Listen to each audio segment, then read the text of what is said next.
ጤና ይስጥልኝ ውድና የተከበራችሁ ቤተሰቦቼ በሌላ ቪዲዮ ተመልሻለሁ። ለቤት አዲስ ከሆናችሁ ሰብስክራይብ፣ ሼር፣ ላይክ እያደረጋችሁ ቤተሰብ እንድትሆኑ በአክብሮት ጠይቃለሁ። ዛሬ እንግዲህ በጉጉት ስጠብቁት የነበረው የሀይሚና የብሩኬ ቪዲዮ ተለቋል። ያው እንዳያችሁት እንግዲህ ብሩኬ አሁንም እንደከፋው ነው ማለት ነው። በጣም ስሜታዊ ሆኖ ነበር ትናንት እና ከዛ ስሜት ውስጥ ራሱ መውጣት አልቻለም። በጣም ፊቱ ራሱ ያስታውቃል፣ ፊቱ ይናገራል። እና በጣም ተከፍቶ ነበር፣ በጣም ደንግጦ ነበረ።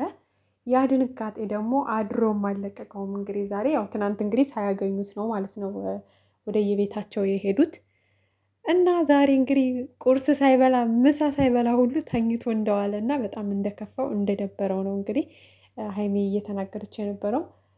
ብቻ በድንጋጤ የሆነ ነገር መሆንም አለ። ከባድ ነው፣ ቀላል ነገር አይደለም። ግን ደግሞ ቡቡዬ በዚህ ልክ ደግሞ ማኩረፍ የለበትም። እነሱም አስበውት አይደለም፣ ሆን ብለው ያደረጉት ነገር የለም። እዛው የቆሙበት ቦታ ላይ ሆነው ድንገት የመጣ ድንገት የታሰበ ነገር ነው እና በዛ ልክ ልትከፋባቸው አይገባም። ይቅር በላቸው ከልብ ማለት ነው። ፍፄ ራሱ አሳዝነ የምር ውድ ቤተሰቦቼ ፍፄ ራሱ ሲያሳዝን ማለት ነው። ኩርትም ምን ያለው በቃ የሚያደርገው ነገር ነው የጠፋበት ማለት በቃ እንዴት እንደማስተካከለው ግራ ገባኝ ነው ያለው እና በጣም ነበር የተጨናነቀው። ዛሬ አይታችሁት ከሆነ ሳናስበው በቃ ትልቅ ጥፋት ነው ያጠፋ ነው፣ ስህተት ነው።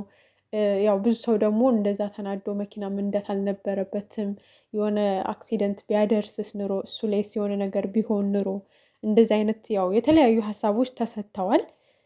እንግዲህ ምንም ማድረግ አይቻልም። በአጠቃላይ በእነሱም መፍረድ አይቻልም።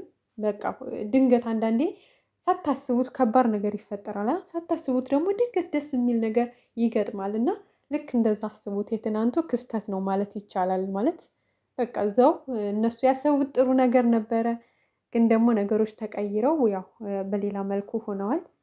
ብሩክ አሁንም እንደከፋው ቢሆንም ያው እንግዲህ አብረው ምሳ በልተው ምናምን ይፈቱታል። ትንሽ እሱም ፈገግ ይላል ብዬ አስባለሁ። በእርግጥ እውነቱን ነው። የሆነ በጣም የሚያስጠላ ሙድ ውስጥ ናችሁ፣ ተከፍታችሁ፣ ደንግጣችሁ የሆነ ወደ ሳቅ ባንዴው ልትመጡ አትችሉም። የምር እኔ ራሴ እንደዛ ነኝ። በጣም ከከፋኝ አንዴው ወደ ሳቅ ልመለስ አልችልም። በቃ ተረጋግቼ ጊዜ ወስጄ በቃ እንደዛ ነገር እንጂ የሆነ ከልባችሁ በጣም የሆነ ነገር ከፍቷችሁ ከዛ ያ ሰው መጥቶ ይቅርታ ስላላችሁ በአንዴው ደግሞ ወደ ደስታ ልትመለሱ አትችሉም። እና እዚህ ጋር ብሩክ ያለው ነገር ልክ ነው። በጣም ደንግጧል፣ በጣም ተከፍቷል።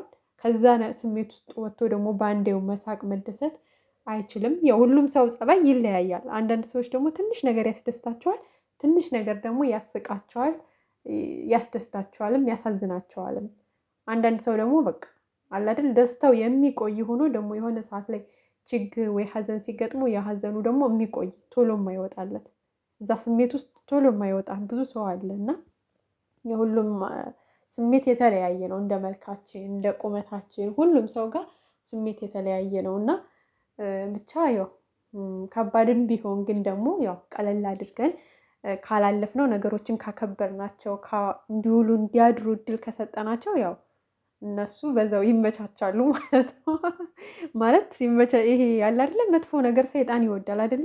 ነገሮችን ማስፋት ምናምን ምናምን ነው ደስ የሚለው። ሰዎች በተለይ ነገሮችን ካመቻቹለት በዛው ነው ሰፊ መንገድ እየከፈተ የሚሄደው ሰይጣን እና ለሰይጣን ቦታ መስጠት የለባችሁም። በቃ ነገሩ ተፈጥሯል። የሆነው ነገር በማንም መፍረድ አንችልም። አጋጣሚ የሆነ ነገር ተፈጠረ፣ በቃ እንደዛ አድርገን ነገሮችን ቀለል አድርጋችሁ ነው እነ ብሩኬ መውሰድ ያለባችሁ። በቃ አልፏል፣ ምንም ማለት አይደለም። ግን እኔ የፈራሁት ውድ ቤተሰብ በቀጣይ ይዞት የሚመጣውን ነገር በጣም ነው የፈራሁት። ያለፈው ሁሉ አልፏል ታዩት፣ ግን ቀጣይ ላይ ምን እንደሚያደርጋቸው ፍፄንና ሀይሚን እኔ የለውበትም ቤተሰብ። ብሩኬ በነገራችን ላይ አንድ ተመልካችን እየፈራ ቤተሰብን እየፈራ፣ ሁለት ሀይሚ እያሳዘነችው እንጂ አሁን ሀይሚ የፕራንክ ንግስት ናት ምናምን እንላለን አይደለ? ግን የምር ብሩኬ በነፃነት ፕራንክ ላድርግ ካለ ማለት ተመልካችን ካላከበረ ወይ ደግሞ ካልፈራ፣ ቤተሰብን ካልፈራ ከባድ ፕራንክ ነው የሚያደርገው። የምሬን ነው የምነግራችሁ። በጣም ከባድ አይታችሁታል ከዚህ በፊትም ያደረጋቸውን ነገሮች እና ግን ምንድነው ብሩኬ ጋር ይፈራል ማለት ቤተሰብ ይፈራል። ተመልካችን ያው በጣም ነው የሚያከብር ተመልካችን ታውቃላችሁ። እና የሆነ ነገር ባረግ ተመልካች ቢከፋብኝ ኦዲየንስን ማስከፋት አልፈልግም የሚለው ይሉንታ በጣም ነው የሚያጠቃው እና ያ ነገር ስላለበት እንጂ የፕራንኩ ንጉስ የሚባለው እንደውም ብሩኬ ነው። የምሬን ነው። አደገኛ ፕራንክ ነው። እዛ ላይ አያስፎግርም ታውቃላችሁ። ትንሽ ነገር እንኳን ፊቱ ላይ አያስፎግርም። በጣም ስሬስ ሆኖ ነው እውነተኛ ታሪክ አድርጎት ነው የሚሰራው እና የምር ያ ነገር እየተፈጠረ እስከሚመስል ድረስ እና የቀጣዩን እንግዲህ ፍፄና ሀይሚ ተዘጋጁበት። እግዚአብሔር ይሆናችሁ። ብቻ ወደ መጥፎ ነገር እንዳይቀየር እንፈራለን። ማለት ብራንኩ እንዳለ ሆኖ ግን የእናንተን ህይወት የሚበጠብጥ የእናንተን ህይወት የሚያበላሽ መሆን የለበትም። እዛ ነገር ላይ ብቻ ሁለታችሁም ተጠንቀቁ። ምክንያቱም ብዙ ሰው የእናንተን አንድነት እንጂ የሚፈልገው የእናንተን እንደዚህ ተረባብሾ መለየት፣ በፕራንክ ምክንያት ህይወታችሁን መበጥበጥ ምናምን እንደዚህ አይነት ነገር ያው ተመልካችም አይፈልግም። በእናንተ ምንም ነገር ድርድር አያውቅም። ስለዚህ ያ ነገር ላይ ጠንቀቅ በሉ። እዛ ላይ ደግሞ የማያድር የማይውል ቢሆን ደስ ይለናል። ያው የማይቀር ነው።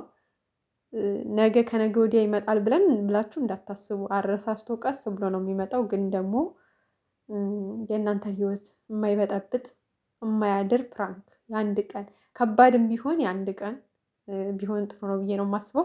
በዚህ መካከል ግን በድንጋጤ የሆነ ነገር መሆን አለ። እሱን ነገር ታሳቢነት ብታደርጉ ደስ ይለኛል። ምክንያቱም ልክ አሁን ብሩኬ ትናንትና እንዴት ነው መኪናውን አብርሮ ቶር ብሎ የሄደው? በዛን ሰዓት መንገድ ላይ የሆነ ሰው ሊኖር ይችላል። በቃ አላደል ብቻ ከባድ ነው። ግን ጥንቃቄ አድርጉ ነው የምለው። መልካም ጊዜ ይሆንላችሁ ባይ